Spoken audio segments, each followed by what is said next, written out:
প্রিয় দর্শক, অনেক অনেক প্রীতি ও শুভেচ্ছা জানিয়ে শুরু করছি বাংলাদেশ টেলিভিশন চট্টগ্রামের বিষয়ভিত্তিক বিশেষ আলোচনা অনুষ্ঠান নতুন দেশ করি। আমাদের আজকের আলোচনার বিষয় শিক্ষা খাতের সংস্কার, নৈতিকতা। এই বিষয়ে কথা বলার জন্য আমাদের সঙ্গে স্টুডিওতে উপস্থিত হয়েছেন যে কজন অতিথি, তাদের সঙ্গে পরিচয় করে দেব। পুরো অনুষ্ঠান জুড়ে আছি আপনাদের সাথে আমি শাহনওয়াজ রিটন। আজকে আমাদের সঙ্গে মুখ্য আলোচক হিসেবে উপস্থিত আছেন বাংলাদেশের একজন প্রখ্যাত শিক্ষাবিদ, একই সঙ্গে তিনি গবেষক এবং নিরাপত্তা বিশ্লেষক কর্নেল অবসরপ্রাপ্ত আশরাফ আল-দীন। স্যার, আপনাকে অশেষ ধন্যবাদ আমাদের সঙ্গে যুক্ত হওয়ার জন্য। আমি আমার ডান পাশে যে কজন আছেন তাদের সঙ্গে এবার পরিচয় করে দিয়েছি। রেহনুমা সুলতানা খান, সহকারী অধ্যাপক, সাউদার্ন ইউনিভার্সিটি। আদিল রায়হান, চট্টগ্রাম বিজ্ঞান ও প্রযুক্তি বিশ্ববিদ্যালয়ের শিক্ষার্থী। আমাদের সঙ্গে আরও একজন অতিথি আছেন, আলোচক ইরশাদ জাহান, ইস্ট ডেল্টা ইউনিভার্সিটির শিক্ষার্থী। আপনাদের তিনজনকে স্বাগত আমাদের অনুষ্ঠানে। দর্শক, আমাদের আজকের যে বিষয় ছিল শিক্ষা খাতের সংস্কার এবং নৈতিকতা। আমরা নৈতিক শিক্ষায় কতটুকু শিক্ষিত এবং আমাদের জীবন, আমাদের চলা, আমাদের ক্যারিয়ারে তার প্রভাব কতটুকু, এসব নিয়ে বিজ্ঞ আলোচকদের সঙ্গে কথা বলবো। প্রথমেই কর্নেল অবসরপ্রাপ্ত আশরাফ আল-দীন, তার কাছে যেতে চাই। তিনি একজন সমৃদ্ধ ব্যক্তিত্ব এই শিক্ষা খাতে, শিক্ষাবিদ হিসেবে। স্যার, আমাদের যে বিষয়টি ছিল আপনি নিশ্চয়ই শুনেছেন, এর মধ্যেই আমরা আলোচনা করেছি যে শিক্ষা খাতের সংস্কার একটা বড় ইস্যু। আমরা সব সময় সংস্কার করে বর্তমান প্রেক্ষাপটে আলোচনা করছি। আমাদের সাবজেক্ট হচ্ছে শিক্ষা এবং সেখানে নৈতিকতা। আমি শুরুতেই আলোকপাত করতে চাই, শিক্ষায় নৈতিকতায় সম্পৃক্ততা একটু করতে চাই। শিক্ষা একটা অত্যন্ত প্রাগৈতিহাসিক বিষয়।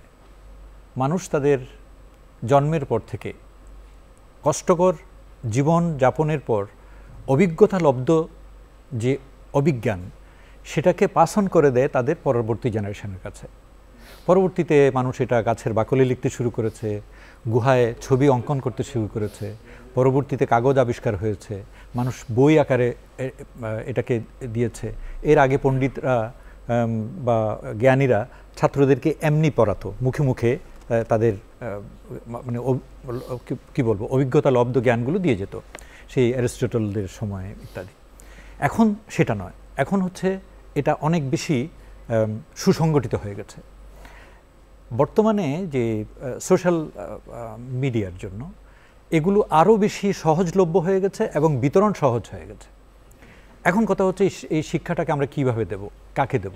সাধারণত বলা হয়, এটা আপনারা জানেন, যে ব্রিটিশরা আমাদের এখানে যখন শিক্ষা ব্যবস্থা প্রচলন করে, তাদের উদ্দেশ্য ছিল কিছু কর্মী তৈরি করা, ওবিডিয়েন্ট সার্ভেন্ট তৈরি করা। শিক্ষাটা আমাদের কাছে, অনেকের কাছে পণ্য হয়ে গেছে। সেই জায়গা থেকে যে শিক্ষা এবং সংস্কার এবং আমি নৈতিকতা একটু সংযুক্ত করতে চাই। এই যে দিস ইজ এ ফিলোসফিক্যাল একটা ডাইমেনশন, যে শিক্ষা পণ্য হয়ে গেছে, এটাকে আমাদের নৈতিকতার ক্ষেত্রে উন্নত করা দরকার এবং এটাকে আমাদের মানুষের জীবনের ব্যবহারিক ক্ষেত্রে এটাকে আরও বেশি ইফেক্টিভ করা দরকার। অর্থাৎ সমাজের যে আমাদের পারস্পরিক মিথস্ক্রিয়া, সেটার মধ্যে যেন এটার প্রভাব আসে। কথাটা অত্যন্ত গুরুত্বপূর্ণ, কিন্তু can you do it overnight? No, because ইনস্টিটিউশনগুলো তৈরি হয়েছে, শিক্ষা ব্যবস্থাগুলো তৈরি হয়েছে, বইগুলো তৈরি হয়েছে, teachers are trained in this form. So এখান থেকে যে সংস্কারটা করতে হবে, অ্যাকচুয়ালি সংস্কার কথাটা আমরা এখন শুনছি 24-এর পর থেকে, আমাদের কাছে মনে হচ্ছে যে এটা নতুন শব্দ না। সংস্কার একটা চলমান শব্দ। সংস্কার হচ্ছে চলমান প্রক্রিয়ায় অভিজ্ঞতা থেকে কন্টিনিউয়াসলি কারেক্ট করতে করতে সামনের দিকে এগিয়ে যাওয়া। মানে অর্থাৎ এই নদীর প্রবাহ যেভাবেই গতিধারার মধ্যে দিয়ে চলছে সেভাবেই চলবো না। সেটা হলো আমরা every time we will try to improve the situation. এখন এটার সাথে নৈতিকতাকে যুক্ত করা। নৈতিকতাকে যুক্ত করতে গিয়ে আমি আসলে কোন নৈতিকতা চাচ্ছি, আমাদের নৈতিকতা কোনটা? যেমন আমি ধর্মের দিকে নিয়ে যাব, বিকজ আমি জানি পৃথিবীতে সবগুলো ধর্মই হচ্ছে এক একটা ফিলসফি। অল রিলিজিয়ান্স আর ফিলসফিস। এবং ফিলসফি, দর্শন জীবনকে পরিবর্তন করে, জীবনকে প্রভাবিত করে, জীবনকে গঠনমূলক জীবনের দিকে এগিয়ে নিয়ে যায়, মানুষকে মানুষ হতে সাহায্য করে। বিষয়টা, পশু জন্ম নিল, বড় হচ্ছে, সে পশু হয়ে যায়, তাকে বলতে হয় না বাবা পশু হও, কিন্তু মানুষের বাচ্চাকে বলতে হয় বাবা মানুষ হও। কেন? এই মানুষ হওয়া কথাটার মধ্যে কতগুলো পয়েন্ট আছে যেগুলো আমাকে অতিক্রম করতে হবে, অর্জন করতে হবে, কিছু জিনিসকে বর্জন করতে হবে। এই যে শিক্ষাটা, এটাই হলো নৈতিক শিক্ষা। রেনুমা সুলতানা খান, আপনার কাছে আসতে চাই। স্যার যেটা বলছিলেন আসলে আমরা লিঙ্ক রিলেট করতে পারছিলাম যে নৈতিক শিক্ষা এবং শিক্ষা সংস্কার এগুলোর বিষয়। আমি একটু সুযোগের কথা বলি। শিক্ষাটা কেন, ওনাকে প্রশ্ন করেছিলাম, আপনাকেও প্রশ্ন করতে চাই, শিক্ষাটা কেন পণ্য হবে এবং কেন সবাই এই অধিকারটা পাবে না, একটু আপনার কাছ থেকে জানতে চাই। অবশ্যই এখন শিক্ষা পণ্য। আপনি যদি বর্তমানে বাংলাদেশে একটি ভালো মানের শিক্ষা পেতে চান, আপনাকে যে পরিমাণ অর্থ ব্যয় করতে হবে বা একটা পরিবারে তার বাবা মাকে তার সন্তানের জন্য যে অর্থটা ব্যয় করতে হবে, বাংলাদেশের অর্থনৈতিক প্রেক্ষাপটে অনেক পরিবারের পক্ষই, অনেক বলতে আমি যদি পার্সেন্টেজও করি, মিনিমাম আমাদের দেশে 70-80% মানুষের সেই আয় নাই যে এই আয়টা তারা তাদের সন্তানের প্রতি ব্যয় করতে পারে।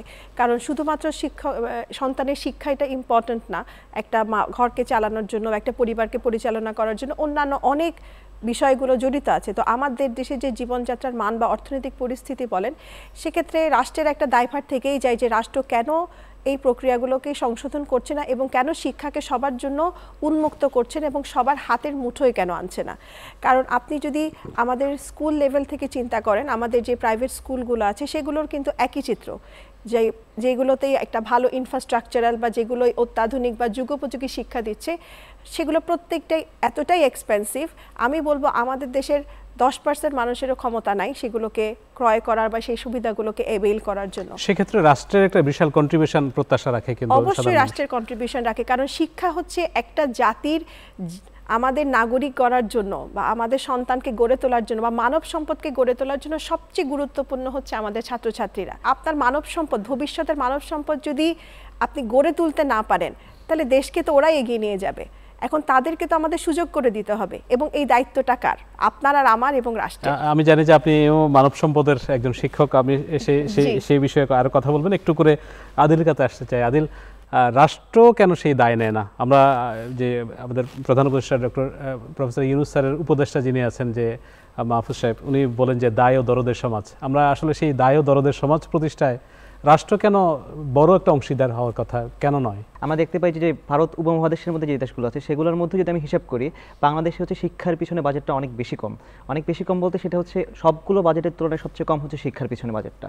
এবং আমরা জানি যে বাংলাদেশ সরকার বা হচ্ছে এর আগে যারা ছিলেন তারা বেশ কিছু ভালো উদ্যোগ নিয়েছেন, যেমন প্রাথমিক শিক্ষা সবার জন্য বাধ্যতামূলক করা বা এই ব্যাপারগুলো, কিন্তু উচ্চশিক্ষার যে জায়গাটা সেই জায়গাটা বরাবরই অবহেলিত ছিল। এবং উচ্চশিক্ষার পিছনে যে সরকারের যে দায়ভারটা বা রাষ্ট্রযন্ত্র হিসেবে তার যে দায়ভারটা, রেসপন্সিবিলিটিটা, সেই রেসপন্সিবিলিটি তারা কখনোই সফল ছিল না। পাশাপাশি আমরা দেখতে পাই যে এই যে উচ্চশিক্ষার জায়গাগুলোতে দুর্নীতির পরিমাণ অনেক বেশি বেড়ে গিয়েছিল, যে এই সাধারণ ক্যাম্পাসগুলোতে রাজনীতির কারণে বা অন্যান্য বিভিন্ন হচ্ছে যে লেজুট ভিত্তিক যে সমস্যাগুলো ছিল, সেই সমস্যাগুলোর কারণে এই উচ্চশিক্ষার যে প্রতিষ্ঠানগুলো, সেই প্রতিষ্ঠানগুলো যে গোলগুলো হওয়া উচিত, সেই গোলগুলো সেই মানে পারফেক্ট গোলের মধ্যে সীমাবদ্ধ ছিল না। সেগুলো দেখা যাচ্ছে বেশিরভাগ ক্ষেত্রে রাজনৈতিক গোলে গিয়ে হচ্ছে পর্যবসিত হইত। আদিল, আবারও আপনার কাছে আসবো, একটু ইশরাতের কাছে যেতে চাই। ইশরাত, আপনি একটু যদি কন্ট্রিবিউট করতেন, শিক্ষা কেন পণ্য?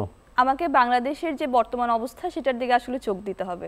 মানে থিওরিটাইজ কথাবার্তা বলা আসলে অনেক সহজ, কিন্তু বাস্তবতা আসলে খুবই কঠিন এবং খুবই একটা জিনিস। যেমন বাংলাদেশ যদি আপনি দেখেন, আমরা সবসময় বইপত্রে একটা কথা পড়ি যে বাংলাদেশের অধিকাংশ মানুষ দরিদ্র সীমার নিচে অবস্থান করে।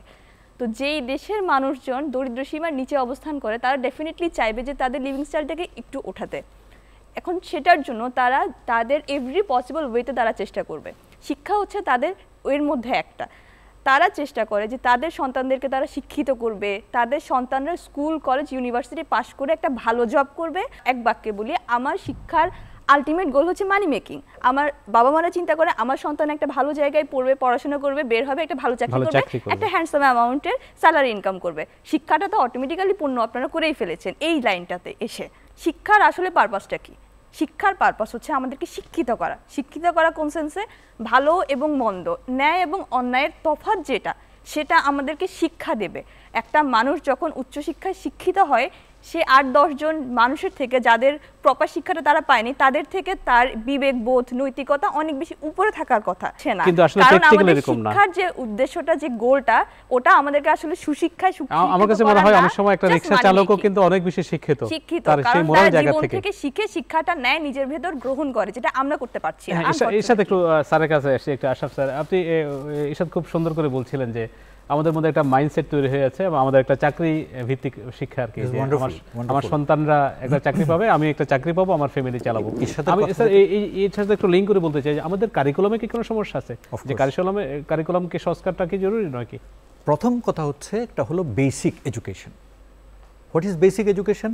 যেটা মানুষকে মানুষ হিসাবে বোঝার জন্য সে লাইন ধরে জিনিস নিতে হবে, নিয়ম মানতে হবে, সংবিধান বলে একটা জিনিস আছে, আইন বলে একটা জিনিস আছে, আল্লাহ বলে একটা ভীতি আছে, সিসি ক্যামেরা না থাকলেও যে আমার একটা কনসান্স আছে, এই জিনিসগুলো জাগরিত করে দেওয়া এবং তাকে সোশ্যাল এবং ইকোনমিক কতগুলো জিনিস এবং certain amount of political understanding দেওয়ার জন্য এটা বেসিক ইয়েটা দরকার। এটা is not very costly, it can be given. এবং এটা কাকে দেওয়া দরকার? এটার জন্য আমার 17 কোটি মানুষের সবাই, তাই তো এখানে যারা কম বয়সের আছে তাদেরকে প্রথমে এটা দিতে হবে। এটাকে সরকার সহজলভ্য এবং সবার কাছে পৌঁছে দিতে পারে। তারপর কি? তারপর ইউনিভার্সিটি পড়াটা কি সবার জন্য জরুরি?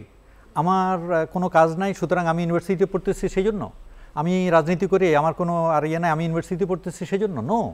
That is a advance education. এই অ্যাডভান্স এডুকেশনটা লিমিটেড কিছু মানুষের জন্য হবে। কতটুকু হবে সেটা রাষ্ট্র নির্ধারণ করবে।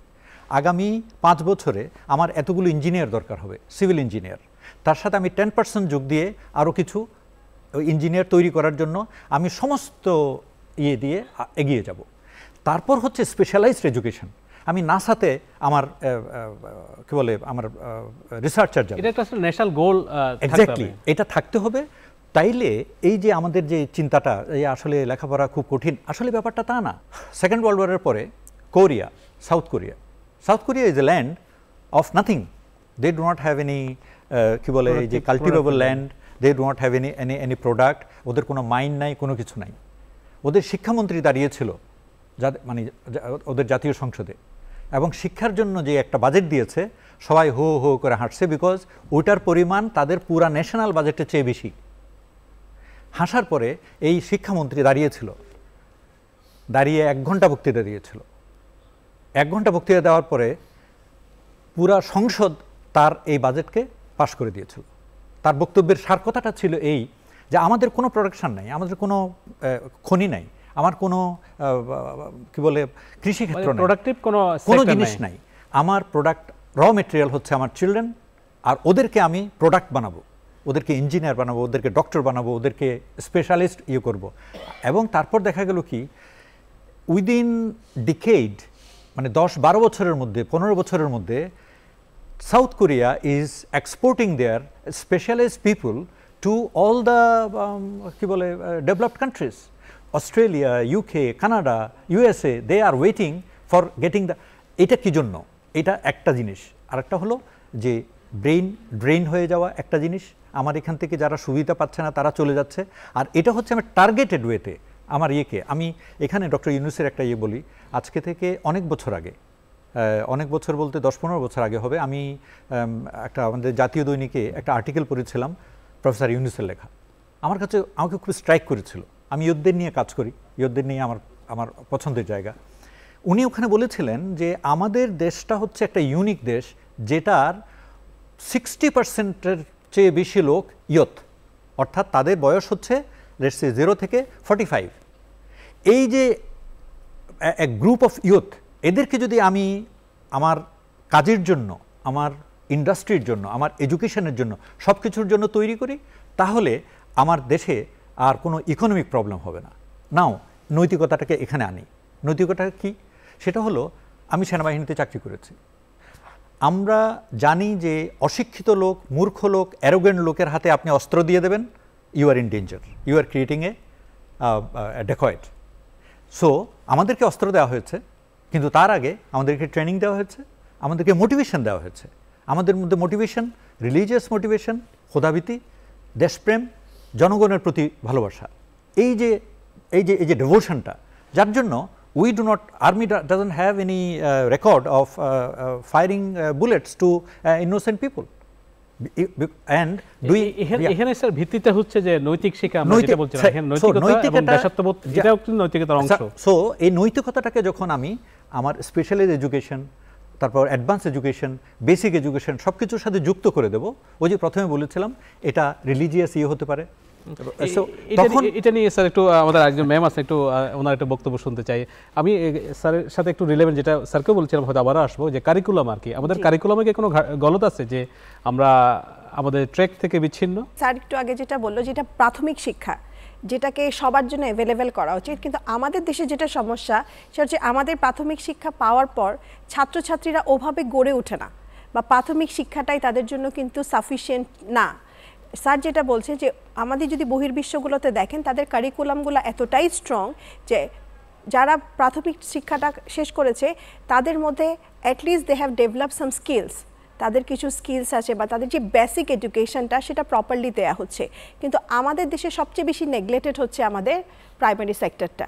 সেখানে টিচার্স ট্রেন না, গ্রামে গঞ্জে অনেকে শিক্ষকরা যেতে চায় না, সেখানে মানসম্মত শিক্ষা পাওয়া যাচ্ছে না, এবং কারিকুলামটাতেও আমার মনে হয় অনেকটা পরিবর্তন আনা উচিত। এবং স্যারের সাথে আমি একটা কথায় একমত, সেটা হচ্ছে উচ্চশিক্ষা কিন্তু সবার জন্য না, কারণ একটা পর্যায়ের পরে যারা স্কিল্ড বা যারা মেধাবী তাদেরকেই সামনে এগিয়ে নিয়ে যেতে হবে। সবাই ডাক্তার হবে, সবাই ইঞ্জিনিয়ার হবে তা কিন্তু না, কিছু কারিগরি শিক্ষার দিকে যাবে, যারা টেকনিক্যালি ভালো তারা টেকনিক্যালি যাবে। এই জন্য আমাদের উচিত একেবারেই ম্যাক্রো লেভেলে আমাদের সেখানে তো ফোকাস করা উচিত যে রাষ্ট্রকে যে আমাদের কর্মমুখী শিক্ষার দিকে, শিক্ষাটা অবশ্যই আমাদের সবাইকে, আমাদের একটা মানে বাবা মাদের একটা টেন্ডেন্সি হয়ে গেছে, যেটা ইশরাত বললেন যে চাকরি পেতে হবে। হ্যাঁ, এবং চাকরি পাওয়ার জন্য আপনাকে ডাক্তার হতে হবে, ইঞ্জিনিয়ার হতে হবে, কোনো বড় কর্পোরেট হতে হবে, কিন্তু কারিগরি শিক্ষা দিও। আপনি যেমন চিন্তা করেন আমাদের হোটেল এন্ড ট্যুরিজম ম্যাম, আমরা আসলে এগুলো হয়তো আলোচনার মধ্যেই সীমাবদ্ধ। আমি ইশরাতকেও যদি জিজ্ঞেস করি, সেও কি আসলে চাকরি পাওয়ার জন্য লেখাপড়া করছে না, ইশরাতকে যদি সেই উত্তর দেয়, আপনি কি? এই ব্যাপারটা আমি একদম মানে অনেস্টলি বলতে পারি যে আমার চাকরির পেছনে ছোটার কোনো ইচ্ছা নেই। আমার একদম মানে যখন থেকে বুঝ হয়েছে আমার ইচ্ছা যে আমি একটা বিজনেস উইম্যান হব, এটা আমার ড্রিম। আমি বিজনেস করব, আমি নিজে জব করব না, আমি 10 জনকে জব করব, দিব, এটাই হচ্ছে আমার এইম। আদিল কি বলে?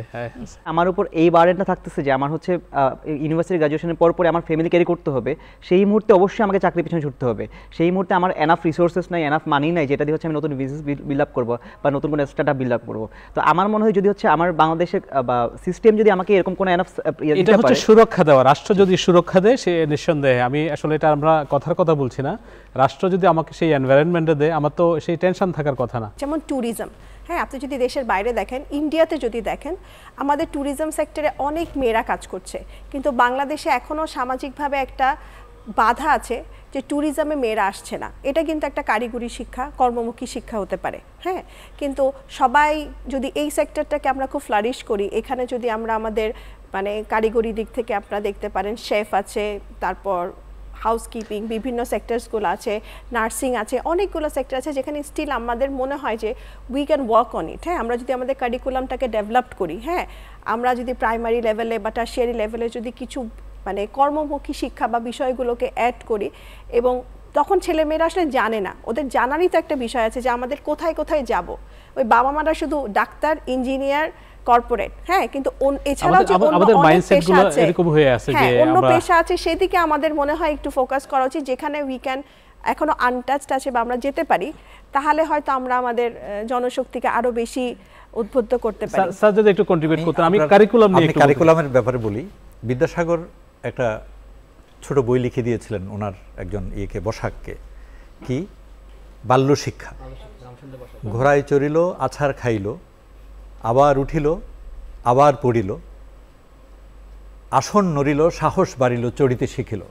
এই কয়েক লাইনের মধ্যে কিন্তু জীবনের একটা ফিলোসফি বলে দিয়েছে। আমাদের হস্তলেখার এই যে সুন্দর করে লেখার যে বইটা ছিল, সেখানে ছিল সদা সত্য কথা বলিবে। আমরা বারবার লিখতেছি সদা সত্য কথা বলিবে, যেখানে সেখানে আবর্জনা ফেলিবে না, গুরুদের আদেশ মানিয়া চলিবে। এই যে কথাগুলো, এগুলো ভেরি বেসিক জিনিস, মানে একেবারে বেসিক জিনিসের মধ্যে টঙ্কার দেওয়া। আপনি বিদেশে দেখবেন ওরা বলে কি, বাচ্চাদেরকে যে প্রি প্রাইমারি, এই যে আর্লি চাইল্ডহুড ডেভেলপমেন্ট, যেটা ইসিডি, আর্লি চাইল্ডহুড ডেভেলপমেন্টে ওরা বলে যে বাচ্চাদের তো লেখাপড়া করার দরকার নাই, বেসিক্যালি আমরা লাইন ধরতে শিখলেই হয়ে যাবে, রাস্তা ক্রস করতে জানলেই হয়ে যাবে, হারিয়ে গেলে সে নিজের পরিচয় কিভাবে দেবে সেটা শিখালে হয়ে যাবে। ঈশ্বর থেকে একটু শেষ কথাগুলো শুনে আবার আপনাকে দিয়ে শেষ করতে চাই। ঈশ্বর, আমরা একদম শেষের দিকে, যে 24কে মাথায় নিয়ে আমরা এখন সবসময় চিন্তা করি, আমরা তরুণরা যে জীবন দিয়েছে, যারা আহত হয়েছে, যারা শ্রম দিয়েছে এবং এখনও পঙ্গু করে, কিন্তু তাদের স্বপ্ন শেষ হয়ে যায়নি। সেই স্বপ্ন মাথায় নিয়ে আমি শেষ কথাটুকু শুনতে চাই, কেমন শিক্ষা চান, কেমন নৈতিক শিক্ষার ভিত্তি করে কেমন শিক্ষা ব্যবস্থা চান? আমি চাই শিক্ষা আমাদেরকে শেখাবে যে শিক্ষা শুধু, যেটা আমি বলেছি যে মানি মেকিং, এটা আমি আবার বলবো, কারণ আমাদের সমাজে আসলে এমনই, যেমন আমাকেও ছোটকাল থেকে মাথার মধ্যে কিন্তু এটাই পুশ করা হয়েছে যে তোমাকে ভালো রেজাল্ট করতে হবে, ভালো রেজাল্ট করতে হবে। কেন? কারণ তোমাকে স্টাবলিশড হতে হবে। আমি চাই যে আমাদের শিক্ষার মধ্যে এমন একটা এনভায়রনমেন্ট ক্রিয়েট হবে, সেটা প্যারেন্টদের মধ্যেও এবং স্টুডেন্টদের মধ্যেও। আপনি নিশ্চয়ই এস্টাবলিশড হবেন, খালি আপনি না, মানে আমরা হব। আমি এই জিনিসটা চাই, আমার থিমটা থাকা উচিত হচ্ছে আমি না আমরা। ইঞ্জিনিয়ারের বাইরেও থাকতে পারে, যেমন বাইরের দেশে ওরা অনেক বড় লোকের ছেলেমেয়েরা বা স্টাবলিশ মানুষজনের ছেলেমেয়েরা রেস্টুরেন্টে জব করছে বা যে কোনো জায়গায় পার্ট টাইম জব করছে, উবারে গাড়ি চালাচ্ছে, খুব কমন। বাট আমরা বাঙালিরা ওটাকে টার্ম দিই অড জব। আমি চাই যে বাংলাদেশের মানসিকতাটা আস্তে আস্তে মানুষের মধ্যে মানুষের মানসিকতাটা সংস্কার হবে, যেন ওই যে শিক্ষার পাশাপাশি এই যে আমরা কোনো জবকে অড জব বলবো না। আদিলের কাছ থেকে একটু শেষ কথা শুনতে চাই, 24-এর চেতনা থেকে আমরা নতুন বাংলাদেশের স্বপ্ন দেখছি। আমি ওই সাথে সাথে একমত পোষণ করতে চাই যে আমাদের যে বাইনারি যে চিন্তাভাবনা সেটাতে বের হয়ে আসতে হবে, এবং এর পাশাপাশি যে আমাদের যে বেসিক যে পাঠ্যক্রমগুলো, প্রাথমিক শিক্ষার লেভেলের যে পাঠ্যক্রম, সেই জায়গায় শুধুমাত্র ইসলাম ও নৈতিক শিক্ষা, হিন্দু ধর্ম নৈতিক শিক্ষা, এই নৈতিক শিক্ষার প্রয়োজন নেই। আমার বেসিক যে বইগুলো, বাংলা, ইংলিশ বা সমাজ, যে বেসিক বইগুলো, সেই বইগুলোর মধ্যে আমার যে নৈতিক শিক্ষা বা নৈতিক মূল্যবোধটাকে যেভাবে হোক ইনক্লুড করা পসিবল। নৈতিকতাকে ব্র্যাকেট বন্দি না করে একটা ধর্মের মধ্যে, বইয়ের মধ্যে ঢুকায় না। আমার হচ্ছে আমার সাহিত্য, সংস্কৃতি ও নৈতিকতা থাকবে, সব জায়গায় থাকবে। এর মাধ্যমে স্বাভাবিকভাবে আমরা বাইনারি চিন্তাভাবনা থেকে যদি বের হয়ে আসতে পারি, তবে আশা রাখি যে নিশ্চয়ই আদিল, আপনার প্রত্যাশা আমাদের পূরণ হবে। আমি ম্যাম আপনার কাছে আসতে চাই, রেনুমা, কেমন শিক্ষা চান, কেমন বাংলাদেশ চান? আমি বলবো আমাদের 24-এর পরে আমরা যেহেতু নতুন বাংলাদেশের দিকে যাচ্ছি, শিক্ষাকে সংস্কার ছাড়া নতুন বাংলাদেশ গড়া একেবারেই সম্ভব না। কারণ একটা দেশের মেরুদণ্ডই হচ্ছে শিক্ষা। যদি আমরা আমাদের ভবিষ্যৎ প্রজন্মকে সামনের দিকে এগিয়ে নিয়ে যেতে চাই, সংস্কার চাই, সবার মধ্যে একটা নৈতিক শিক্ষা এবং একটা যুগোপযোগী শিক্ষা থাকা খুবই দরকার। তো আমি রাষ্ট্রের কাছে বলবো যে রাষ্ট্রকে অবশ্যই এটা নিয়ে কাজ করতে হবে। আমাদের শিক্ষক হিসাবে আমারও দায়ভার আছে যে আমরা যেন অ্যাটলিস্ট শিক্ষাকে দুর্নীতিমুক্ত করতে পারি। আপনাদের তিনজনকে অশেষ ধন্যবাদ। স্যার, আপনার কাছ থেকে আসলে কথা শেষ হবার নয়, এই আলোচনাগুলো শেষ হবার নয়, বাট আমার ম্যাম যেটা বলছিলেন যে আমাদের সাহস আছে এবং আমাদের প্রত্যয় আছে এবং আমরা রাইট ট্র্যাকে আছে, সেটা 24-এ প্রমাণ করে দিল। আমি শেষ কথাটুকু শুনতে চাই, কেমন বাংলাদেশ চাই নৈতিক শিক্ষার ভিত্তি হিসেবে? আপনি যদি সাগরের পাড়ে গিয়ে বসেন, ঢেউ থেকে ঢেউ আলাদা করা যায় না। আসলে ঢেউয়ের পানি কিন্তু স্থানান্তরিত হয় না, কিন্তু ঢেউ সংক্রমিত হয়। সমগ্র পৃথিবী এগিয়ে যাচ্ছে এবং এই যে উন্নয়নের ঢেউ, সেটা কিন্তু আমাদের দেশেও লেগেছে বলেই আজকে এই 24-এর তরুণরা আমাদেরকে ম্যাজিক দেখিয়েছে। তাদেরকে পিছিয়ে রাখা যাবে না। আমরা কি করেছি সেটাই হলো বড় কথা। তো আমরা ব্যর্থ হয়েছি।